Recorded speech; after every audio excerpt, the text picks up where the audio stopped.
दोस्तों, छोटे व्यापारियों के लिए इनकम टैक्स में 15 मार्च की डेट बहुत इंपॉर्टेंट होती है क्योंकि डेट तक उन्हें अपना एडवांस टैक्स पे करना होता है।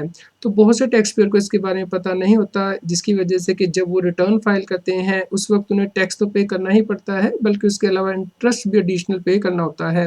दोस्तों, आप इससे बच सकते हैं, तो इसके बारे में इस वीडियो में डिस्कशन करेंगे कि आपको एडवांस टैक्स कैसे कैलकुलेट करके पे करना होता है। तो आप इस वीडियो को अंत तक जरूर देखें और आप हमें व्हाट्सएप चैनल पे भी सब्सक्राइब कर लें। क्यूआर कोड स्क्रीन पे भी दिया गया है, कमेंट में पिन किया गया है, ताकि आपको इनकम टैक्स के रेगुलर अपडेट हमारे व्हाट्सएप चैनल पे ही मिलते रहें। रेगुलर अपडेट के लिए C S Satbir Singh YouTube channel subscribe कर लें और नोटिफिकेशन बेल भी प्रेस कर दें। दोस्तों, छोटे व्यापारियों को इनकम टैक्स में स्कीम दी गई है प्रेजेंटिव टैक्सेशन की, जहाँ पे कि जो उनकी सेल होती है उसका 8% अमाउंट वो ऑफर कर सकते हैं डीम्ड इनकम के तौर पे, या फिर यदि उनकी सेल ऑनलाइन मोड से होती है जैसे कि चेक से, आरटीजीएस से, यूपीआई से, तो उस केस में वो 6% अपनी सेल का डीम्ड इनकम के तौर पे ऑफर कर सकते हैं। इस केस में उन्हें अपनी बुक्स ऑफ अकाउंट नहीं मेंटेन करनी होती। लेकिन दोस्तों, इस केस में उन्हें अपना एडवांस टैक्स पे करना होता है 15 मार्च से पहले, यानी कि पूरे साल में उनकी जो भी सेल हुई है उसे उन्हें एस्टिमेट करना होता है, उसके ऊपर जो डीम्ड इनकम है वो निकाल के उसके ऊपर टैक्स निकालना होता है। यदि वो 10,000 रुपये से ज़्यादा है तो इस केस में उन्हें अपना एडवांस टैक्स 15 मार्च से पहले पे करना होता है। तो दोस्तों, चलिए समझते हैं कि ये कैलकुलेशन आपको कैसे करनी होती हैं।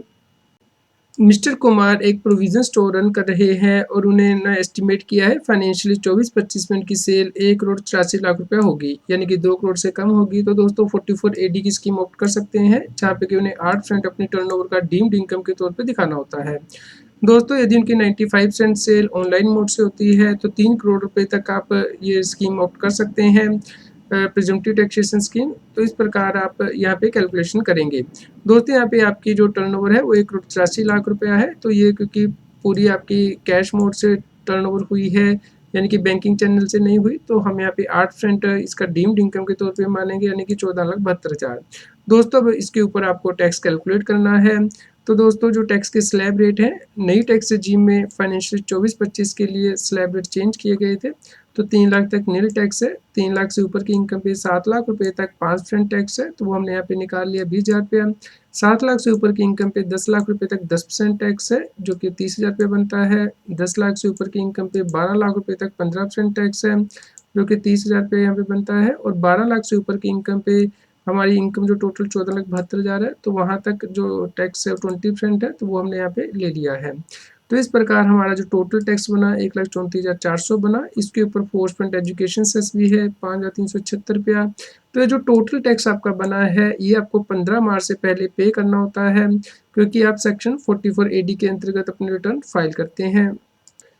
दोस्तों, एडवांस टैक्स को पे करने की डेट आप यहाँ पे दे सकते हैं। जो व्यक्ति प्रिजम्पटिव टैक्सेशन स्कीम ऑप्ट करते हैं, जैसे कि कोई प्रोफेशनल है या सेक्शन 44 एडी की स्कीम ऑप्ट करता है बिजनेसमैन, तो उसे अपना 100% जो टैक्स है वो 15 मार्च तक पे करना होता है। तो आप ये इंश्योर करें कि आप अपना टैक्स 15 मार्च 2025 तक जमा करा दें इनकम टैक्स के पोर्टल पे। दोस्तों, आप अपना टैक्स कैलकुलेट करने के लिए इनकम टैक्स की वेबसाइट का यूज़ कर सकते हैं। incometax.gov.in वेबसाइट पे जाएंगे तो यहाँ पे दोस्तों आपको नीचे स्क्रॉल करना है। यहाँ पे देखिए इनकम टैक्स कैलकुलेटर दिया गया है, यहाँ पे आप प्रेस करेंगे, क्विक लिंक्स के अंतर्गत दिया गया है। तो दोस्तों, यहाँ पे आप अपनी टैक्स की लायबिलिटी कैलकुलेट कर पाएंगे। बेसिक कैलकुलेटर, एडवांस कैलकुलेटर भी है, तो हम लोग एडवांस कैलकुलेटर यहाँ पे यूज़ कर लेते हैं। तो यहाँ पे आप असेसमेंट ईयर चूज़ करेंगे, जैसे कि असेसमेंट ईयर 25-26 का मतलब है फाइनेंशियल ईयर 24-25 में आपकी जो इनकम हुई है वो आपको यहाँ पे लेनी है। तो यहाँ पे आप रजीम सेलेक्ट कर सकते हैं। हम न्यू रजीम सेलेक्ट कर रहे हैं। इंडिविजुअल के केस में एज जो है यहाँ पे लेस देन 60 ईयर्स हम ले रहे हैं। तो यहाँ पे हमें बताना है कि किस हेड के अंतर्गत हमारी इनकम है। तो ये हम बिजनेस एंड प्रोफेशन ले रहे हैं। यहाँ पे जो प्रिजम्पटिव इनकम है वो आपको यहाँ पे एंटर करनी है 44 एडी एडी के अंतर्गत। जैसे कि हमने जो प्रिजम्पटिव इनकम 8% हमारी निकाली थी वो यहाँ पे हम एंटर कर देंगे। तो इसके ऊपर जो टैक्स है आप यहाँ पे देख सकते हैं कि कितना टैक्स आपका बन रहा है न्यू रजीम के अंतर्गत। और यदि आप यहाँ पे ओल्ड रजीम लेते हैं तो उस केस में जो टैक्स है वो आप यहाँ पे दे सकते हैं। तो ओल्ड रजीम में ज़्यादा टैक्स बन रहा है, इसलिए हम यहाँ पे न्यू रजीम के अंतर्गत ही टैक्स पे करेंगे। तो आप ये चेक कर लीजिए कि कहीं आपने ओल्ड रजीम तो नहीं सिलेक्ट की लास्ट ईयर। इनकम टैक्स के पोर्टल पे कहीं अपने फॉर्म 10 IE तो नहीं फाइल किया लास्ट ईयर में, क्योंकि अगर आपने लास्ट ईयर में ओल्ड रजीम सेलेक्ट कर लिया है तो आपको इस साल भी जो टैक्स है ओल्ड रजीम के अंतर्गत ही पे करना होता है। आप सिर्फ एक ही बार न्यू रजीम में स्विच कर सकते हैं उसके बाद। लेकिन यदि आपने last year new regime opt की है तो इस बार आप न्यू रेजिम के अकॉर्डिंग ही टैक्स भरेंगे। लेकिन यदि आप ओल्ड रेजिम ऑप्ट करना चाहते हैं तो इसके लिए भी फॉर्म 10 IEA फाइल करना होता है इनकम टैक्स के पोर्टल पे, तो उसके बाद ही आप ओल्ड रेजिम ले सकते हैं। तो आप चेक कर लीजिए लास्ट ईयर आपने कौन सी रेजिम ली है और इस बार आप कौन सी रेजिम लेना चाहते हैं। दोस्तों, अगर किसी टैक्स पेयर की सेल कैश में भी है और अदर देन कैश में भी है तो उस केस में आपको कैसे कैलकुलेट करना है। यहाँ पे मान लीजिए मिस्टर राम की जो सेल है अदर देन कैश यानी कि UPI से, RTGS से, NEFT से 50 लाख की है। इसके अलावा 1,25,00,000 की एडिशनल सेल है जो कि कैश मोड से ही रिसीव हुई है। तो दोस्तों इस केस में आपको 8% जो डीम्ड इनकम लेनी होती है यदि आपको कैश में ये सेल हुई है, और यदि आपको अदर देन कैश है तो 6% डीम्ड इनकम कम से कम लेनी होती है। आप ज़्यादा भी डिक्लेयर कर सकते हैं, ये इतनी मिनिमम दिखानी होती है। तो यहाँ पे कैश में टर्नओवर हुई है यहाँ पे 1,25,00,000 की, तो उसके ऊपर 8% हमारा आ गया है 10 लाख रुपया, और कैश में जो हुई है वो 50 लाख की हुई है, तो उसके ऊपर 6% डीम्ड इनकम हमारी आ गई है 3 लाख रुपया। तो टोटल हमारी डीम्ड इनकम आ गई है यहाँ पे 13 लाख रुपया। तो इसके ऊपर जो टैक्स है वो कैलकुलेट आपको करना है जो कि 1,04,000 रुपये बन गया है। तो ये आपका एडवांस टैक्स के रूप में आपको पे करना है 15 मार्च से पहले। दोस्तों, इसे आप इनकम टैक्स की वेबसाइट पे भी कैलकुलेट कर सकते हैं। यहाँ पे हमने असेसमेंट ईयर 25-26 चूज़ कर लिया है। यहाँ पे हमने न्यू टैक्स रेजिम चूज़ कर लिया इंडिविजुअल, और अकॉर्डिंगली हमने यहाँ पे जो बिजनेस एंड प्रोफेशन के अंतर्गत 44 AD ADA के अंतर्गत हम यहाँ पे इनकम भर दी है, और आप यहाँ पे देख सकते हैं जो टैक्स है वो कैलकुलेट हो गया है। इसी प्रकार दोस्तों, अगर कोई व्यक्ति प्रोफेशनल है उसको अपनी 50% इनकम टैक्स के लिए ऑफर करनी होती है। मान लीजिए उसकी 50 लाख की अर्निंग हुई है तो उसे कम से कम 25 लाख रुपये अपनी डीम्ड इनकम दिखानी होती है। जैसे कि कोई चार्टर्ड अकाउंटेंट है, कॉस्ट अकाउंटेंट है, या फिर कोई कंपनी सेक्रेटरी है, तो प्रोफेशनल को भी अपना एडवांस टैक्स 15 मार्च तक पे करना होता है। तो यहाँ पे आप देख सकते हैं कि आपका कितना टैक्स बना है। तो आप इंश्योर कीजिए कि आप ये जो कैलकुलेशन है वो करके अपना एडवांस टैक्स टाइमली पे कर दें।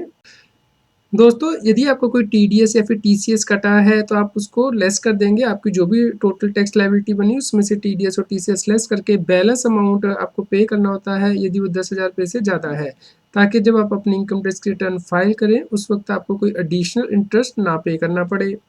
दोस्तों, आप एडवांस टैक्स इनकम टैक्स की वेबसाइट पे जाके पे कर सकते हैं। पहले आप लॉगिन कर लीजिए इनकम टैक्स की वेबसाइट पे, उसके बाद ई फाइल में जाइए, यहाँ पे ई पे टैक्स पे क्लिक करना है। उसके बाद यहाँ पे न्यू पेमेंट पे क्लिक करना है। उसके बाद यहाँ पे इनकम टैक्स के अंतर्गत यहाँ पे आप प्रोसीड बटन पे प्रेस करेंगे। यहाँ पे आप देखेंगे कि असेसमेंट ईयर चूज कर सकते हैं। आप 25-26 असेसमेंट ईयर चूज करेंगे, यानी कि फाइनेंशियली 24-25 में आपकी जो सेल हुई है उसके ऊपर आप टैक्स दे रहे हैं, तो असेसमेंट ईयर 25-26 कहते हैं इसे। यहाँ पे आप टाइप ऑफ पेमेंट में एडवांस टैक्स चूज करेंगे और कंटिन्यू बटन प्रेस करेंगे। उसके बाद दोस्तों, आपका यहाँ पे जो भी टैक्स बनता है वो आप यहाँ पे एंटर कर दीजिए, उसके बाद कंटिन्यू कीजिए। उसके बाद आप यहाँ पे डिफरेंट मोड देख सकते हैं, जैसे कि आप नेट बैंकिंग से पे करना चाहते हैं, डेबिट कार्ड से, क्रेडिट कार्ड से, UPI से, तो आप यहाँ पे अकॉर्डिंगली चूज कर लीजिए। जैसे कि UPI से पे करना चाहते हैं तो उसके बाद यहाँ पे जैसे HDFC बैंक का पेमेंट गेटवे आप चूज करेंगे, कंटिन्यू बटन प्रेस करेंगे तो आप QR कोड या UPI से भी एडवांस टैक्स की पेमेंट कर सकते हैं। तो दोस्तों, जब आप पेमेंट कर देंगे तो ई फाइल में जाके दोबारा से आप ई पे टैक्स में जाके यहाँ पे देख सकते हैं सेव ड्राफ्ट में, अगर आपका ड्राफ्ट सेव हुआ है, जनरेटेड चालान में अगर चालान जनरेट हो चुका है, पेमेंट हिस्ट्री में अगर आपकी पेमेंट हो चुकी है, तो यहाँ पे जो 3 डॉट दिए होंगे यहाँ पे जाके आप इसे एडिट कर पाएंगे, और जब आप पेमेंट कर देंगे तो यहाँ पे 3 डॉट के अंतर्गत डाउनलोड का ऑप्शन आ जाएगी। तो इस प्रकार आप अपना एडवांस टैक्स पे कर सकते हैं। आपको एडवांस टैक्स कैसे कैलकुलेट करना होता है, पे करना होता है, इसके लिए आप कंप्लीट आर्टिकल हमारी वेबसाइट taxseal.com पे रेफर कर सकते हैं, जिसका लिंक है मैंने इस वीडियो के डिस्क्रिप्शन में भी दे दिया है, कमेंट में पिन कर दिया है। अब वहां जाके इसे रेफर कर सकते हैं। दोस्तों, आप इस वीडियो को सभी लोगों के साथ शेयर करें ताकि उन तक ये जानकारी पहुंच पाए और वो इनकम टैक्स की कंप्लायंस कर पाएँ। एडवांस टैक्स से जुड़ा हुआ आपका कोई भी क्वेश्चन हो तो आप हमें कमेंट करके ज़रूर बताएँ, लाइक करें और शेयर करें। इनकम टैक्स की और अधिक जानकारी के लिए आप CS Satbir Singh YouTube channel पे जाके प्लेलिस्ट में जाके टॉपिक वाइज प्लेलिस्ट देख सकते हैं कि इनकम टैक्स में कौन से नए बदलाव हो रहे हैं, जैसे कि इनकम टैक्स अपडेट के अंतर्गत या फिर डायरेक्ट टैक्स कोड के अंतर्गत। रेगुलर टैक्स अपडेट के लिए इस चैनल को सब्सक्राइब करें। आप हमें Telegram app CS Satbir Singh टैक्सील पे ज्वाइन कर सकते हैं ताकि आप GST और इनकम टैक्स के रेगुलर अपडेट अपने मोबाइल पर ही प्राप्त कर सकें।